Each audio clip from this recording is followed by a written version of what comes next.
Hi friends, வாங்க இன்றைக்கி முட்டையும் ப்ரெட்டையும் வச்சு ஈவினிங் ஸ்நாக்ஸு குழந்தைங்களுக்கு பிடிச்ச மாதிரி ஸ்நாக்ஸ் செய்யலாம். நல்லா மேலே நல்லா மொறுமொறுணும், உள்ளே நல்லா சாஃப்டாகவும் நல்லாயிருக்கும். இது ஜாம் கூட வச்சு சாப்பிடும்போது பாருங்க, பார்க்குறதுக்கு நல்லா கலராக அழகாக இருக்குது. வாங்க இது எப்படி செய்கிறதுன்னு நம்ம வீடியோக்குள்ளே போய் பார்க்கலாம்.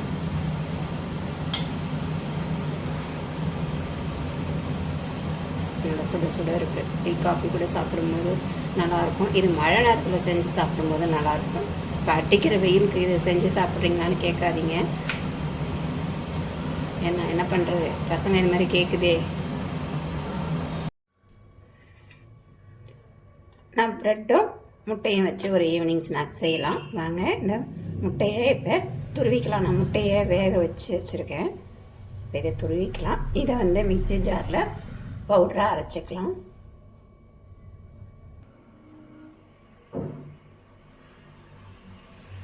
நான் பார்த்தீங்கன்னா 4 முட்டையும் 4 ப்ரெட்டும் எடுத்துருக்கேங்க.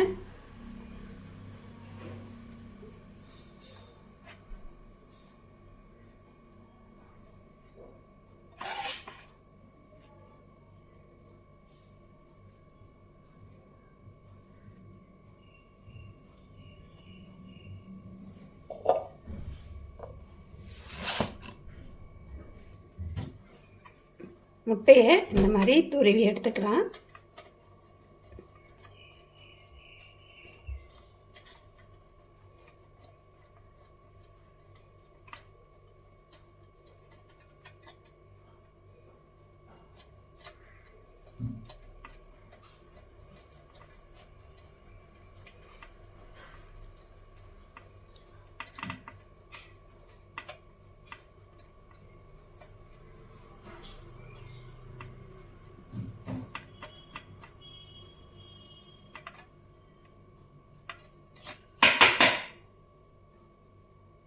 இதே மாதிரி எல்லாத்தையும் துருவிக்கலாம். துருவனதை ஒரு பாத்திரத்தில் சேர்த்துக்கலாம்.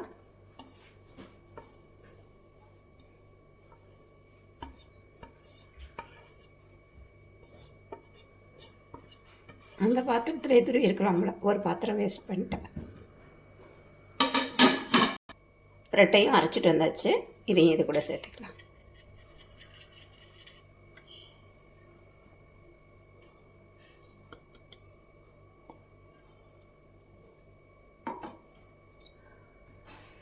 பச்சை மிளகாய், ஒரே ஒரு பச்சை மிளகாய் கட் பண்ணி வச்சுருக்கேன். இது குழந்தைங்கள்லாம் கொடுக்குற மாதிரி இருந்ததுன்னா, குழந்தைங்கள்லாம் சாப்பிட்ற மாதிரி இருந்ததுன்னா பச்சை மிளகாயை சேர்க்க வேணாம். ஏன்னா கடிக்கும் போது உரைக்கும். மிளகாத்தூள் சேர்த்துக்கோங்க. நான் ஒரே ஒரு பச்சை மிளகாய் சேர்த்துருக்கேன். ஒரு அரை துண்டு இஞ்சியை கட் பண்ணி வச்சுருக்கேன், அதையும் சேர்த்துக்கலாம். கொத்தமல்லி, வெங்காயம் நல்லா குட்டி குட்டியாக கட் பண்ணி இது கூட சேர்த்துக்கலாம்.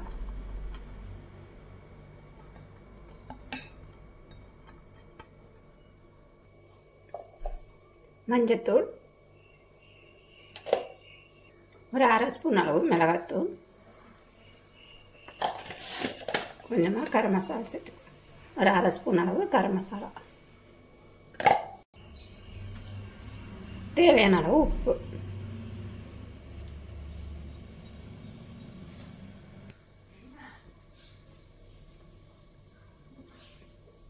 ஃபஸ்ட்டு இது எல்லாத்தையும் நம்ம நல்லா கலந்துக்கலாம்.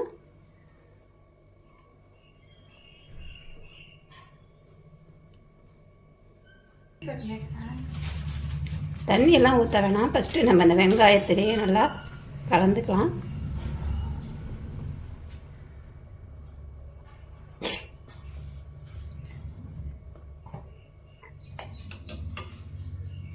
கொஞ்சமாக தண்ணி தெளிச்சுக்கலாம்.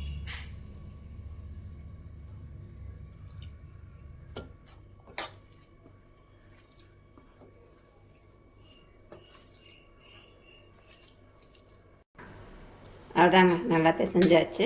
தண்ணி ரொம்ப ஊற்றிட வேண்டாம், ஏன்னா வெங்காயத்துலேருந்து தண்ணி இதாகும் இல்லையா.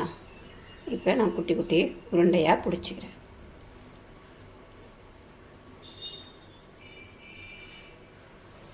குட்டியாகவும் பிடிச்சிக்கலாம், இல்லை நீட்டாகவும் பிடிச்சிக்கலாம், நம்ம விருப்பம்தாங்க. இப்படி பிடிச்சிங்கன்னா நீட்டாக வந்துடும்.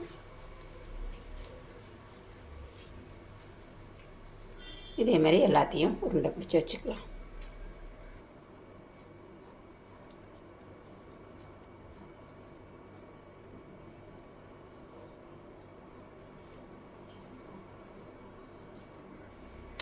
எல்லாத்தையும் உருட்டி முடிச்சாச்சுங்க. இது ஒரு வாரமாக இருக்கட்டும். அடுத்தது பார்த்திங்கன்னா நான் 2 முட்டையை இது பொத்து ஊற்றி வச்சுருக்கேன். இது கூட கொஞ்சம் உப்பு மஞ்சத்தூள் சேர்த்துக்கலாம்.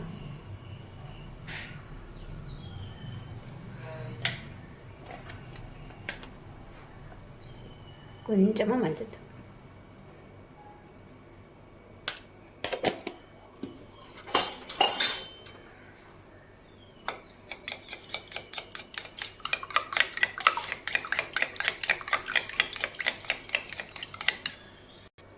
அடுத்தது பார்த்திங்கன்னா நான் ஒரு 4 ப்ரெட்டை இந்த மாதிரி மிக்சியில் நைஸாக அரைச்சி வச்சுருக்கேன்.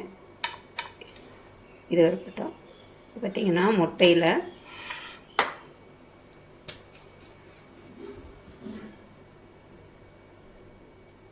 இதை போட்டுக்கலாம் உருண்டையை.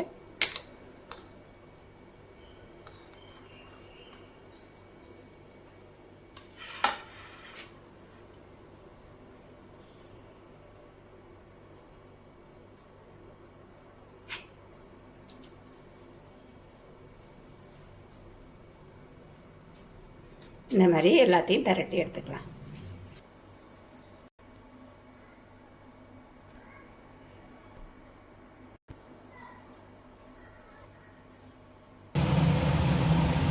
நான் பொரிக்கிறதுக்கு எண்ணெய் காஞ்சிருச்சுங்க.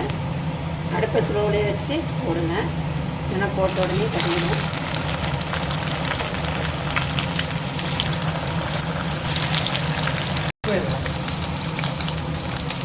எண்ணெய் காஞ்சிருச்சு.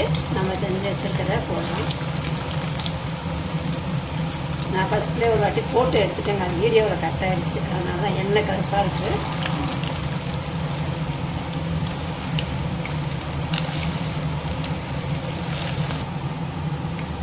அடுப்பை ஸ்லோவில் வச்சு எண்ணெயை லேசாக காஞ்சோடனே போடுங்க. ரொம்ப காஞ்சோடனே போட்டிங்கன்னா கருத்து போயிடும்.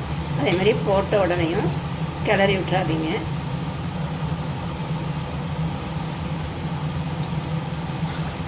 இது பார்த்திங்கன்னா உடையாது. ஏன்னா நம்ம முட்டை சேர்த்துருக்கோம் இல்லையா, அதனால் மேலே கோட்டிங்க்கு ப்ரெட் கிராம்ஸும் சேர்த்துருக்கோம். அதனால் உடையாது. நல்லா மொறுமொறுன்னு நல்லாயிருக்கும். குழந்தைங்க ஸ்கூல் விட்டு வரும்போது இந்த மாதிரி செஞ்சு கொடுங்க. நல்லா டேஸ்ட்டாக இருக்கும்.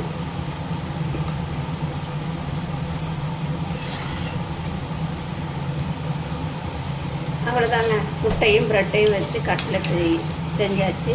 ஈஸியான வேலை தான். முட்டை வேக வைக்கிறது மட்டும்தான் டைம் ஆகும். பாருங்கள், கலரும் நல்லா வந்துடுச்சு.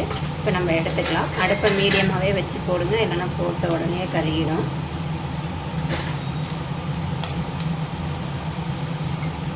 முட்டையை நம்ம எடுத்துக்கலாம்.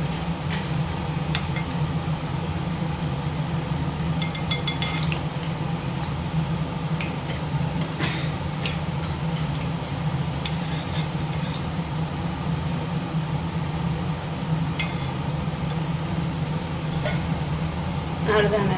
வீடியோ பிடிச்சிருந்தால் லைக் பண்ணுங்கள், ஷேர் பண்ணுங்கள், கமெண்ட் பண்ணுங்கள். மறக்காமல் சப்ஸ்கிரைப் பண்ணுங்கள். இன்னொரு வீடியோவில் சந்திப்போம். பாய்.